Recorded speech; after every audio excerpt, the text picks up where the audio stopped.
Hello book friends, welcome to Uncommon Reader. I'm Daniela, shooting from a living room today. It's the room where my AC is located and I have minimal light coming in through the window today because it's one of those hot days. We've been experiencing such a long heat wave here in Italy, and it's extremely hard to film, so I have decided to shoot here in the living room really close to my AC, and I might turn it on eventually. I don't know if I'll be able to stay without it, but I'm gonna try. You might also hear the crickets that are non-stop singing away, probably enjoying this type of weather. I don't know.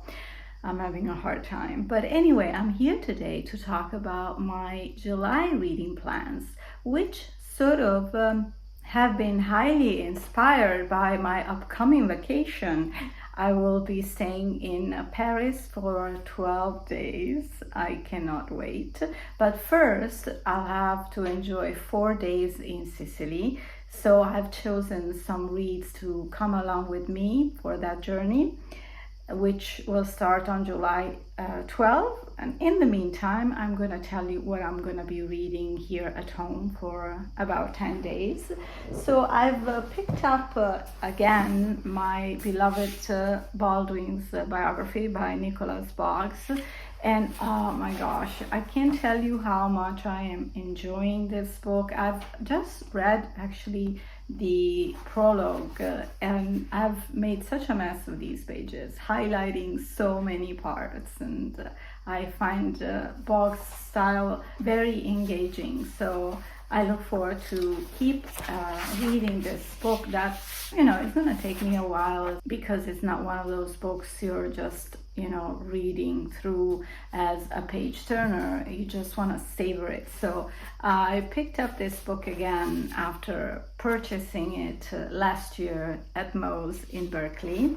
And I'm also continuing my long read of the French edition of Colcoats, which is Emmanuel Carrère's new book. I mean, it's been released last year, published in Italy only in April this year, but I actually got a copy way before. But yeah, it's in French, so I'm going really slow. And I believe this book may have been translated in other languages, and I will check for you and write it down here in the screen once I do the editing of this video. I've also started reading Middlesex by Jeffrey Eugenides, and I am enjoying this saga a lot. This is a book that we chose with my Italian channel book club, and we're all very excited to be reading this book. It's a family saga starting with a couple that flees from Greece during some troublesome times, and they immigrate to United States, Detroit to be exact. And so there's a lot of history of Detroit in the early 20th century, and it continues with their kids and their nephews as well. So there's actually one core of the story which is sort of tying everything together, which is the voice of this girl that becomes a man. So it's about her and him trying to find a sense of belonging and identity through her family story.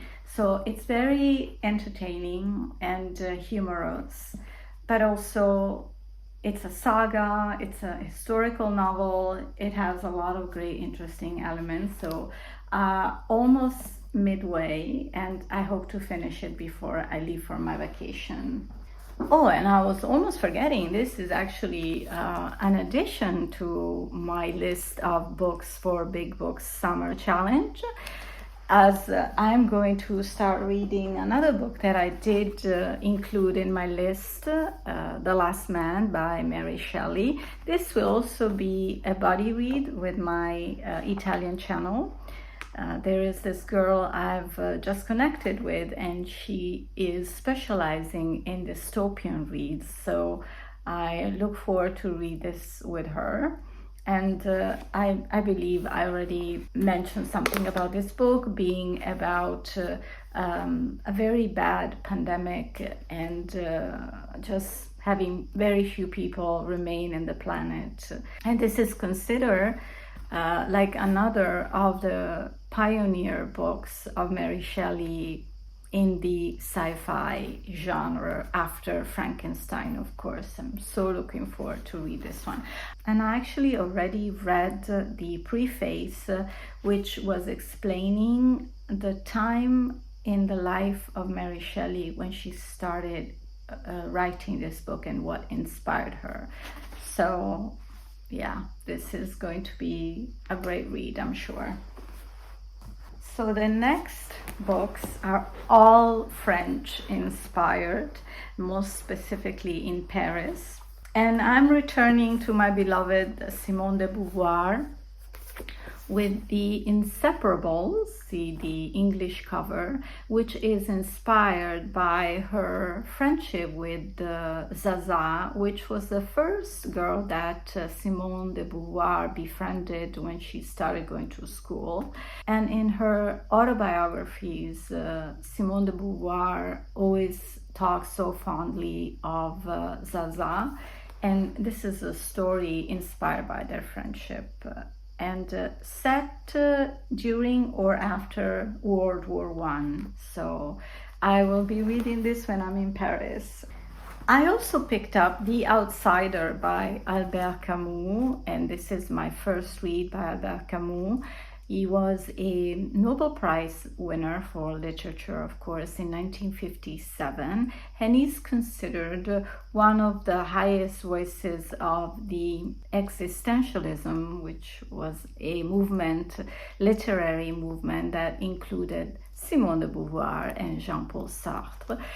And this book, actually, I don't know much about it, but it's supposed to be about a man who doesn't care about anything and is facing trial for murder with quite the attitude. So I'm quite curious to read this very, very thin book. So you see, I've chosen really well, very, very light books. The next very light book is a Georges Simenon.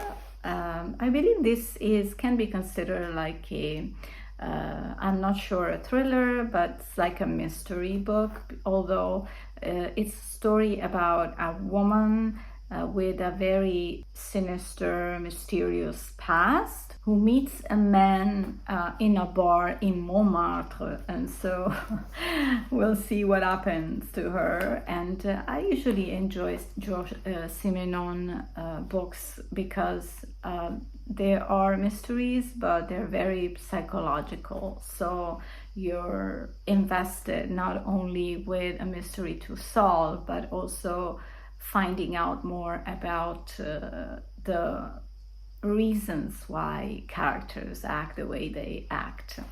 So the last book, it's going to be a very, very light read, like one of those heartwarming reads, and I hope so, because with this author, for me, it's always like a miss or hit. Usually it's more misses than hits lately. And I'm talking about French author Nicolas Barrault.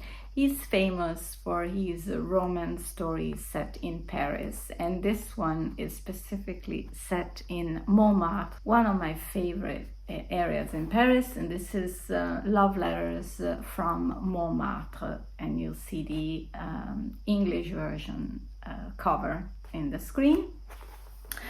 And I think this book is about love loss, but then through some love letters, something else will bloom. We'll see. As long as it is in Paris, I'm happy.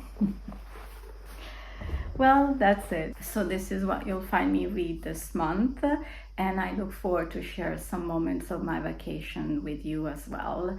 I will try also to film another couple of videos before I go. I still owe you the last and final spring reads wrap up, And if I can catch up with my June reads, that would be awesome as well. I look forward to chat with you in the comments, and I thank you so much for supporting my channel with liking this video, comment, and subscribe. See you soon here on Camus Reader. Take care for now. Oh, and let me know if you're planning any vacations and what you are going to read while you're taking a break. Take care. See you soon. Ciao.